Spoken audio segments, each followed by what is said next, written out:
The all-new Yamaha PG1 2026 model.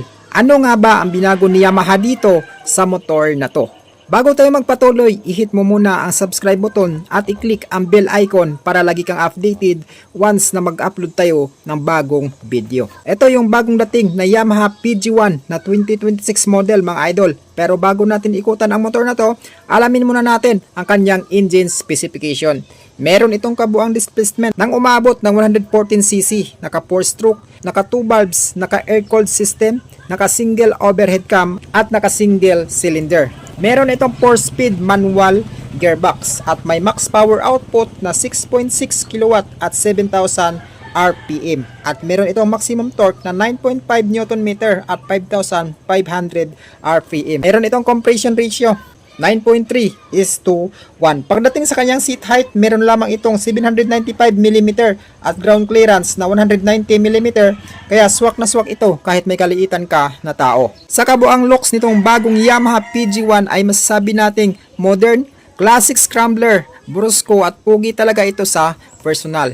Meron itong cyan blue na color combination, black at silver plus brown color na kanyang upuan.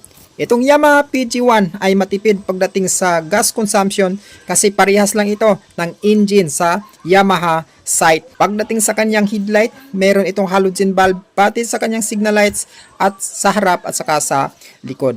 Pagdating naman sa kanyang suspension, itong telescopic fork ang nakalagay dito sa harapan niya, equipped na ito ng rubber bolts para meron na itong guard. Sa likuran naman itong suspension ay naka dual shock absorber na, kaya makakaasa tayo na maganda talaga up and down suspension niya kahit idaan mo pa sa lubak-lubak na daanan.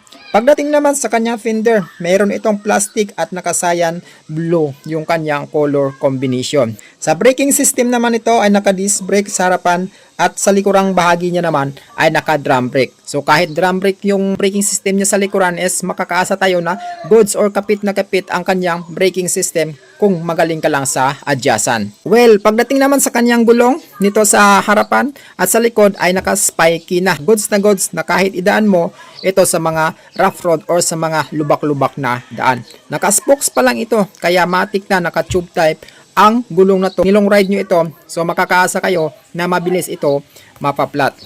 Pagdating naman sa kanyang muffler, equipped na ito ng heat guard para hindi basta-bastang mapapaso yung mga angkas mo or kahit ikaw na driver. At pagdating naman sa kanyang upuan ay naka-stitches na ito at may kulay na kulay brown na dagdag astig at dagdag pugi or dagdag angas. So napakaangas naman talaga pagdating sa kanyang color combination or sa kanyang color ng kanyang upuan. Yung sukat nga pala ng kanyang gulong pagdating sa kanyang harapan is ito ay 90 by 100 by 16 at maging sa likod nito is 90 by 100 by 16. So same lang sila ng sukat sa harapan saka sa likuran. So goods na goods yan mga idol, no? Yung kanyang gulong bukod sa malapad is very spiky na siya. So goods na goods, pwede mong idaan sa on-road, pwede mo ring idaan sa off-road. Pagdating naman sa kanyang meter panel, naka-analog type. Pagdating naman sa kanyang switch, dito sa bandang kaliwa ay makikita mo dito yung fast light. Pagdating naman sa high beam, low beam, makikita mo rin dito at maging yung kanyang turn signal lights andito rin sa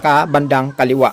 So meron din itong horn switch dito rin sa kanyang kaliwa. Pagdating naman dito sa kanyang kanang bahagi mga idol, no, makikita natin dyan yung kill switch saka activated. On and off hazard switch meron din siya at maging yung electric start system niya andyan din. Pagdating nga pala sa kanyang starting system, wala itong kickstart na backup. So, kahit na wala siyang backup na kickstart, so makikita mo naman din sa meter panel yung battery health. Pagdating naman dito sa likurang bahagi niya, meron itong bulb type pagdating sa kanyang tail light at maging yung kanyang signal lights is left and right, naka bulb type din siya. Sa kanyang upuan naman, makikita natin mga idol, no, kahit anong texture ng pantalon mo, hindi ka basta-basta madudulas dito. Kahit ano pa yung texture niya kasi nga makikita naman natin yung very nice or magandang pagkagawa ng kanyang upuan. So color brown tsaka may magandang stitches na kulay white. Meron pala itong 5.1 liters tank capacity. So makakaasa tayo na matipid ito or malayo yung mararating ng 5.1 liters tank capacity mo kasi nga itong motor na to magkapares lamang sila ng makina ni Yamaha Sight. Makakaasa tayo na matipid ito pagdating sa kanyang